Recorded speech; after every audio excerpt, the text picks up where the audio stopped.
کے متعلق حضرت یونس مچھلی کے پیٹ میں چلے گئے تھے، یقیناً ویل مچھلی تھی کہ جس کے پیٹ میں گئے تھے. حضرت یونس کی جو مشکل تھی وہ کس طرح سے حل ہوئی تھی؟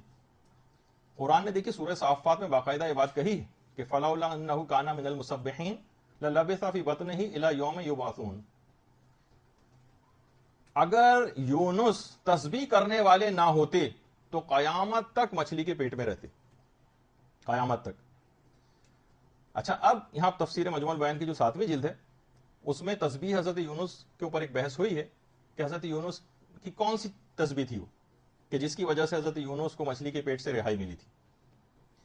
تو اس کے اندر یہ بات بیان ہوئی ہے کہ یہاں پر یونس کی تسبیح سے مراد یونس کا نماز گزار ہونا ہے، نماز گزار ہونا.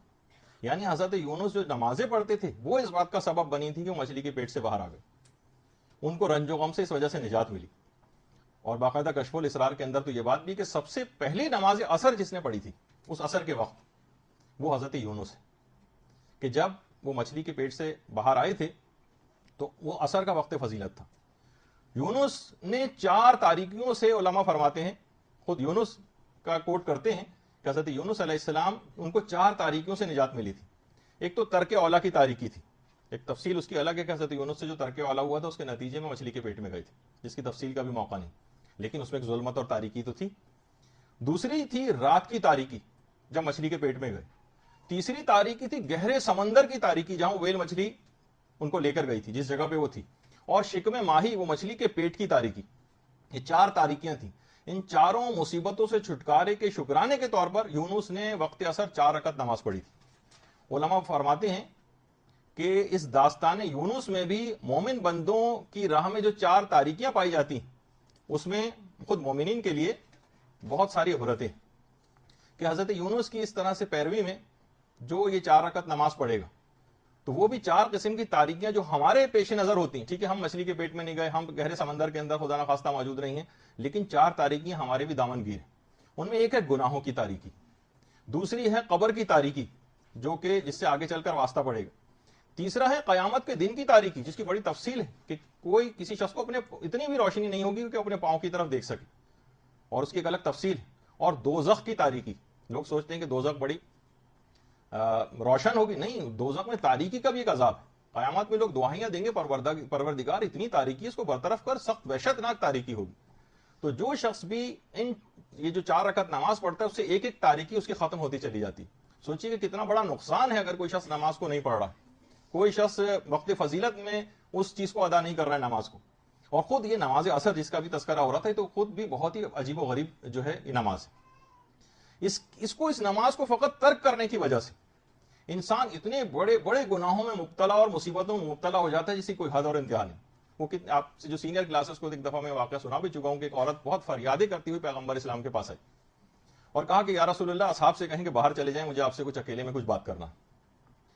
تو سارے اصحاب جو ہے اٹھ کر باہر چلے گئے. تو اس نے کہا کہ یا رسول اللہ، مجھ سے بہت بڑا گناہ ہو گیا. پیغمبر نے کہا رحمت خدا تیری گناہ سے بہت بڑی. کہا کہ یا رسول اللہ، میں شوہردار عورت ہوں، ایک فعل حرام کی مرتکب ہوئی، بچے کو میں نے ضائع کیا، اس بچے کو میں نے جلایا، جلانے کے بعد اس کو سرکے میں ملایا اور سرکے میں گھول کر ملا کر مسلمانوں کو بیچ بھی دیا کھانے پینے کے لیے، لوگوں کو فروخت کر دیا. رسول بہت متفکر ہو گئے سن کر، اور پہلے تو اس کی سزا بیان کی پیغمبر نے، اور پھر فرمایا کیا تو یہ جاننا چاہتی ہے کہ کون سی چیز اس بات کا باعث بنی کہ تو اس گناہ کی مصیبت کے اندر مبتلا ہوئی؟ میں گمان کرتا ہوں کہ تو نماز عصر نہیں پڑھتی تھی.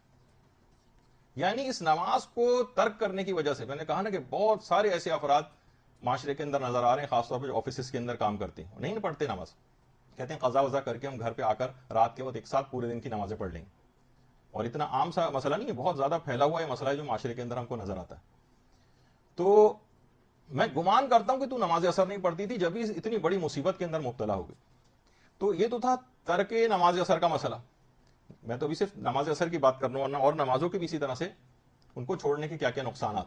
اس نماز عصر کو دیر سے پڑھنے کا بھی اتنا زیادہ نقصان بیان کیا گیا کہ قضا تو چھوڑیے، بلکہ صرف اور صرف اگر آپ اس کو دیر سے پڑھیں گی، جیسے اکثر ہوتا ہے کہ جناب بالکل غروب سے قریب جو ہے لوگ 15-20 منٹ پہلے، آدھا گھنٹہ پہلے نماز عصر ظہر اثر پڑھنے کے لیے کھڑے ہوتے ہیں.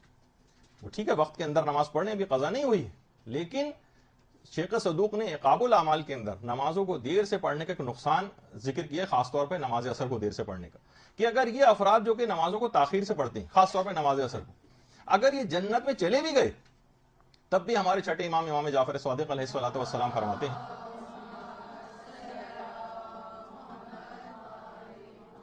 یہ اگر جنت میں چلے بھی گئے تو امام فرماتے ہیں قال موتورن اہلہ و مالہ، نہ ان کے پاس ان کے اہل و عیال ہوں گے اور نہ ہی ان کا کوئی گھر ہوگا، بلکہ